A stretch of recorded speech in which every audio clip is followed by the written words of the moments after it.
Hello friends, welcome back to my channel. Doctors చెప్తుంటారు కదా, an apple a day keeps the doctor away అని. Apple use చేస్తూ హెల్దీగా ఓట్స్తో recipe చేసుకుందాం. ఒక 3 డేట్స్ తీసుకొని గింజలు తీసేసి దాంట్లో కొన్ని వాటర్ పోసుకొని నానబెట్టుకోవాలి. ఒక 3 టేబుల్ స్పూన్స్ ఓట్స్, ఒక యాపిల్ చెక్కు తీసుకొని తురుముకొని పెట్టుకోవాలి. స్టవ్ ఆన్ చేసుకొని కడాయి పెట్టుకొని దాంట్లో ఒక గ్లాస్ ఆఫ్ వాటర్ పోసి కాస్త వేడయ్యాక ఒక 3 టేబుల్ స్పూన్స్ ఆఫ్ ఓట్స్ తీసుకొని దాంట్లో వేసుకోవాలి అండ్ బాగా మిక్స్ చేసుకుంటూ ఉండాలి. థిక్ అయ్యేంత వరకు, ఓట్స్ అనేది థిక్ అయ్యేంత వరకు మిక్స్ చేసుకుంటూ ఉండాలి.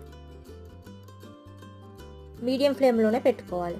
నానబెట్టిన డేట్స్ వాటర్తో సహా వేసుకోవచ్చు అండ్ స్మాష్ చేస్తూ ఉండాలి. కాస్త ఉడుకుతూ ఉంటే స్మాష్ అవుతూ ఉంటాయి dates. Dates are natural sweeteners, so they help the baby in brain development. ఇప్పుడు ఆ డేట్స్ అని స్మాష్ అయిపోతుండగా